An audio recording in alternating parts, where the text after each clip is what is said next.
Hello, hello, hello, ladies and gentlemen. You are listening to the Westcliffe Climb. I'm Pastor Joshua Duffy. Glad to be back with you. I've been out of town just for a smidge.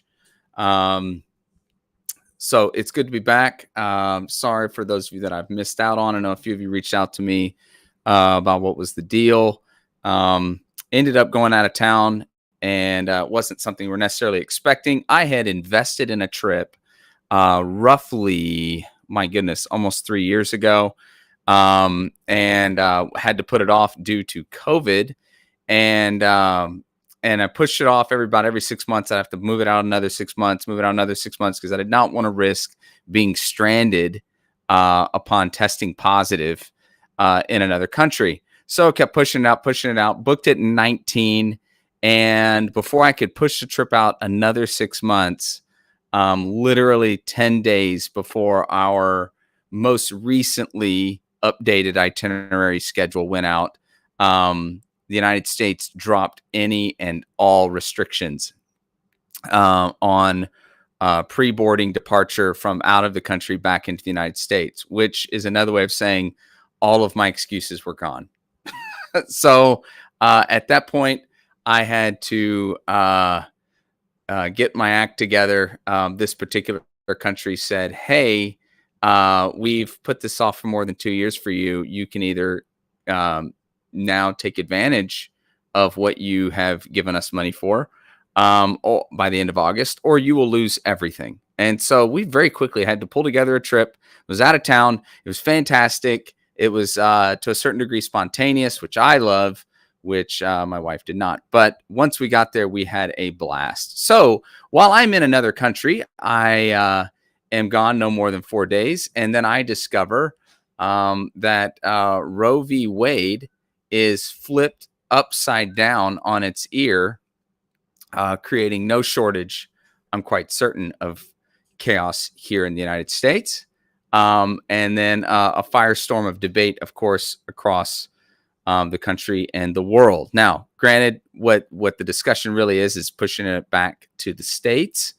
So here's just some thoughts, and I'm gonna dig into this deeper this Sunday at my church, Pilgrim Lutheran Church, as we tied into the story of Esther. We're closing out the series on Esther, and so we're gonna dive into this as well. But this is, this is kind of strange to me, and maybe if I'm being a little judgy, forgive me, okay? If I'm coming across judgy here in a moment.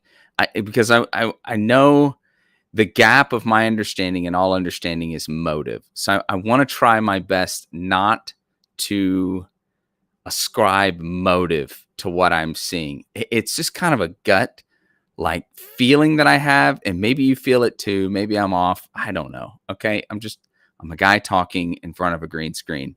That's it. It feels like something that pastors and Christians should be elated.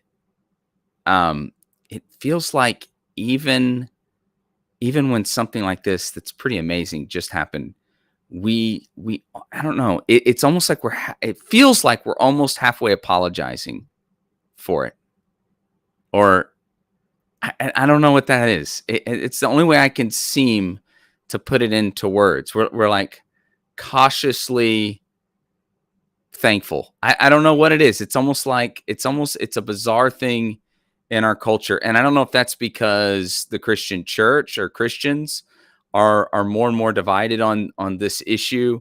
I don't know why we're divided on that issue. I understand intellectually why we are, but as followers of Jesus, I don't quite understand why we aren't all on the same page on this particular issue. So, it's fascinating to me. We're going into the 4th of July, life, liberty, and the pursuit of happiness. So I just thought I would just kind of pass on some thoughts here. Some of them may be highly offensive to you and may cause you to unfollow Westcliffe forever, or quite possibly draw you in, or maybe just cause you to think, listen, and if you think differently than me, there's no judgment there. I'm not looking to get into arguments or fights. I think we've had enough of that. And we'll probably have a fair dose of it all the more coming in our future. I just think that maybe these are some things worth considering. Okay. Um, you know, I don't always know. I know we talk a lot about the separation of church and state. In my view, that has most certainly been abused for what it was meant to be about, which is keeping me from, you know, in some way, shape, or form, being able to impose some other way of life on some other person, or deny them some kind of goods and services, or treat them differently based on their religious affiliation. The separation of church and state, I mean, loosely said, is that's the heart of what we're talking about. But that was never meant to push God out of the conversation. Um, and and I think just on a baseline level, for some reason, we have conceded that. I mean, that's so ingrained in all of our brains, the separation of church and state, that it's actually evolved into, we don't bring God into the conversation of our governance and government at all. That's worked its way into the psyche of so many of our people on all sides of this issue, that, like, oh, we can't go there, and Jesus didn't come to set up an earthly kingdom, but he came to set up a heavenly one. And no doubt the one that he came into, whenever he, his feet hit the ground here on this earth, no doubt was a, pagan Greco-Roman religion, and he didn't necessarily undermine that, so on and so forth. But, like, if you really stop and think about it, that goes all the way back to, like, the story of Saul, when everyone chose Saul because he was taller than everybody and good looking. At that point, they said, we want an earthly leader. And the people are warned. You realize you're going to get taxed to death. You're going to get treated differently. You're going to go to wars you don't want to go to, and a government's going to take all your stuff. And they still wanted it, and even when you think about Jesus standing next to Jesus, we forget that Jesus Barabbas, Jesus Barabba, which is Jesus, son of Father. That's Barabbas. And he's standing next to Jesus, the son of the Father, right? I mean, there was, like, the last chance yet again for people in an earthly context to choose the right person as their leader. And even then they don't, So I think the whole idea of governments being secular, and governments being kind of standing in opposition to God. I understand the separation of church and state. I don't know that God has any issue at all with being preeminent and at the very top of our priorities and conversation when it comes to our governments. I don't think he's as good as we may think to have him not a part of the conversation of our country and our government and our governance and civil matters. I think we've allowed it to turn into that. And I think that only kind of confuses the discussion, honestly. And the reason I say that is because, really, I think the pushback that you're up against, whether you realize this or not as a Christian, is less about the separation of church and state and the government. But what happens when the state begins to disciple the church? What happens when the state begins to sign off on and begins to align itself with other movements that begin to function as religions themselves? And you just don't notice it because it's not explicitly packaged as a religion. But if you really think about it, it really does. It's functioning as a religion. There are movements happening. We're in Pride Month right now. There's an outreach and evangelism side to that particular movement. There's a desire to go after kids and pull them into the movement, teaching them young. Right? I mean, so far, what have I said so far that's that much different than the church that you go to? Right? There is atonement for past sins. We've been seeing that play itself out in culture over and over again. Um, and I think the reason why you have and this may be terribly unpopular, but I think like you look at how in this kind of cultural religion, okay, that has atonement for sins. Only you, the listener, you're going to atone for the past sins because the Godhead of that religion, kind of the government religion, they're not going to die for you and they're not going to take the hit for you. They're going to blame you. And it's your job then to pay for the sins of the past. Okay. Um, and there's faith statements that we're all called to make as well along the way. And so it really does, in my view, it functions very much like a religion, a lot less like a government. And so that's kind of like the baseline level of some of the craziness that's happening around us that impacts the way I think a Christian can even think about this whole situation, you know? And so, when I look at this, it's sort of like, hey, this is sort of like, almost like the sacrament being protected. I'm looking at the reaction culturally, and it's sort of like if you tried to tell pastors, like, you're not allowed to practice communion any longer. It's the true body and true blood of the unborn. You look at all the rioting that's happened over the last 2 years, right? And you won't find a Planned Parenthood that got so much as a scratch through this whole thing. But police stations, churches, civic centers, whatever, they went up in flames or were vandalized pretty badly. So, like, you think about this whole thing surrounding the unborn, is quite, it goes to the core and the center of kind of this cultural belief and kind of this cultural religion. So, that's really my view, number one, of a big aspect of it. And one of the most fascinating things to me, as again, I was getting caught up on the story and all the happenings and the debating going on, is really for the last several months. If you really go back, we haven't been able to, we haven't been able to define a baby really now for like 50 years, right? At first we weren't clear where they were at developmentally 50 years ago, and then as science kind of got caught up, we went, oh, okay, wait a minute, this is more what's going on inside of a child before they're born. So then we came up with other names rather than calling it a baby, right? Because we'd rather dehumanize it just a smidge, right? And then as we got to a place where we can't really define when it actually had life, because it's no more than a year ago, maybe 6 months ago, right? Like New York legislation comes out that basically says, hey, or an attempt at New York legislation that a baby that is going to be aborted and it's unsuccessful, that child can die on the operating table after being born. So we haven't been able to define that aspect of it culturally, if you think about it. We haven't been able to define, as of last month, what a woman is, right? We can't really even define America. We can't define what is an American. We can't even define life right now. So what's interesting is then when something like this comes down, suddenly we're like crystal clear again on what a woman is. I mean, last month we didn't know what a woman was, and now we know what a woman is again.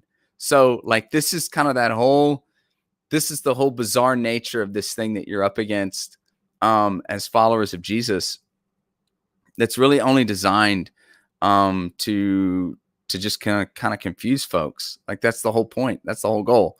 So I want to impress upon you is really and truly, of all the debates, what Satan really desires is confusion. Satan's all about confusion. God is all about clarity. And there are a lot of issues to be unearthed and unpacked in America. There is no question about it. This is a state, like, the truth of the matter is, and this will make more conservative people uncomfortable. And I'm not trying to throw any side or the other a bone. It's just, if you're going to be even attempt to be objective, I mean, we, from our inception, we have a habit of choosing which of our citizenry has more or less value, inherent value, or dignity. So this isn't just an abortion issue, not in my mind. It's something that's woven into our very beginning of our inception. A deist is not a Christian necessarily, unless they explicitly say, I'm a Christian and I follow Jesus exclusively. To call one a deist, that's great. That's not the same thing. It's just not. And I know we try to make it, I get it, but it's not. And so if you really look at our history, that's in our history, and it's playing itself out. Now we've got this battle with Roe v. Wade being flipped and how people feel about that. But that's a part of, kind of what we're about. And so what I really think is, like, Satan would love to confuse us with a lot of other issues. And there's a lot of other issues in America of how Christians handle it that are so important. But here's the thing, like, we're looking at the story of Esther, right, in our church. And Esther is about a woman who makes the most faithful decision she can possibly make in the midst of nothing but broken options and choices. That's it.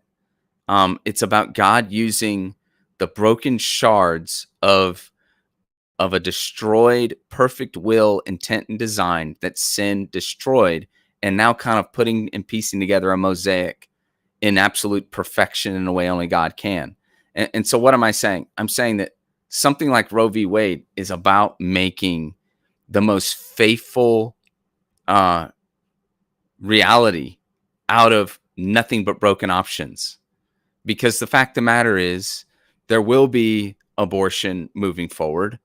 There will be, death and suffering moving forward. There will be horrible situations and family situations moving forward. You look at the life of Esther. She saved her people for a time, okay, but the Holocaust still came. And that's the thing about evil. It's not going to stop in this life. So the fallacy we have to put to bed is that any one of the choices that we make in this life end anything or stop anything. But we're also not God.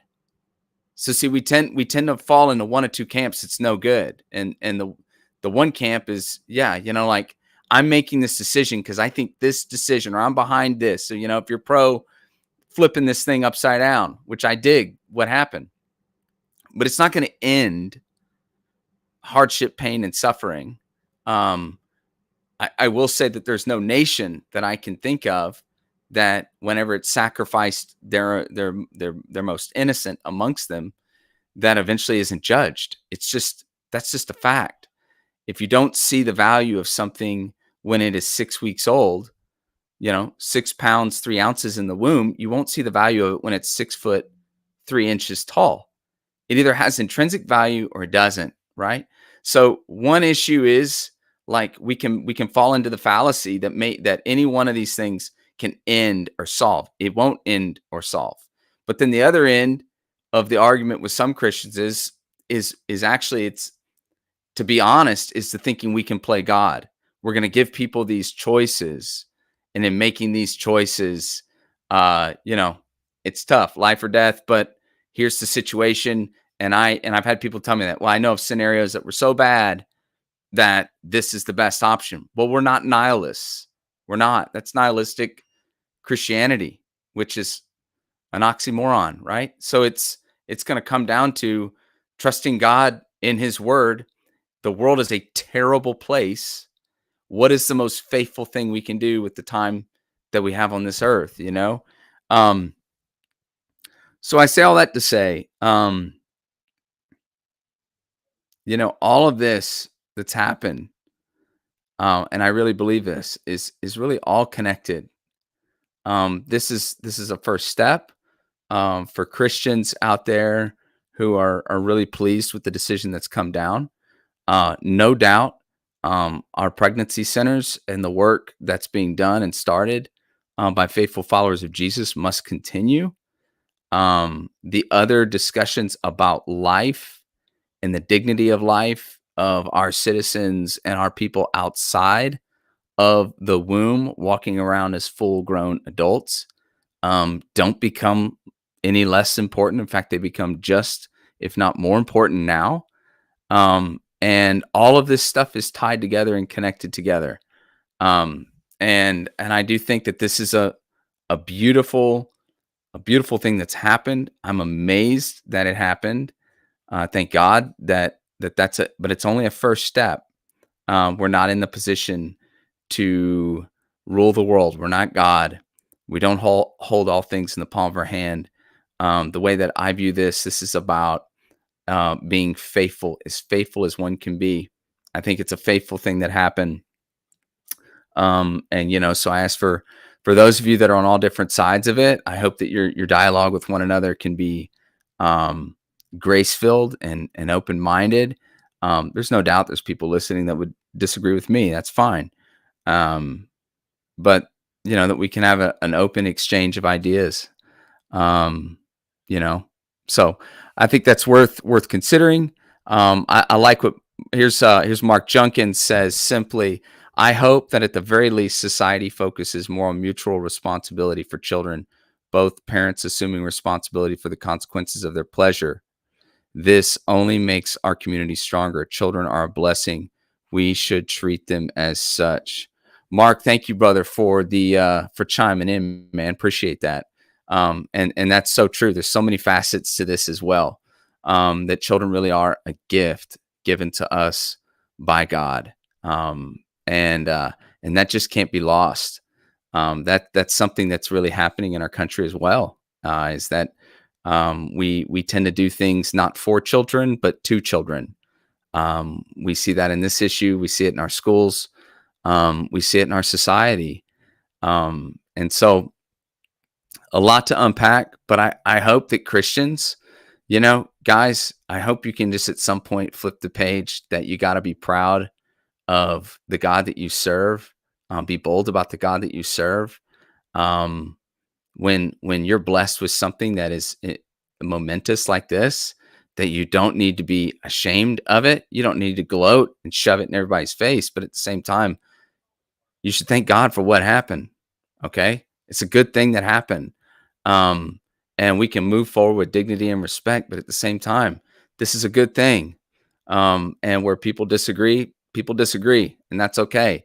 But I don't think you should take a disposition of necessarily passivity or guilt, shame, quiet kind of thing.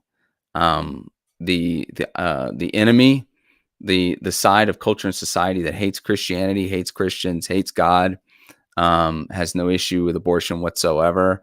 They're very firm in their stance, and they're very out and loud about what they think and why they think. And the boldness of God's people is so important. The explicitness of our love and loving our neighbor and loving our enemy is all the more important now. Celebrating life, celebrating children, and unapologetically doing so within the will and the heart and the intent and the design of our God. And that when we come across broken issues that no doubt are out there, that this is why the cross exists. This is not necessarily a fun place to live. It's very broken. There's a good reason why Jesus came down to die for it all. So love you guys. A lot to think about. Mark, thank you, brother, for chiming in. Appreciate you. And I will catch you guys next week. There's no more surprise trips coming. So I'm here. I'll be here next week. Look forward to catching your comments. Love you guys so much. Have a blessed week. Bye.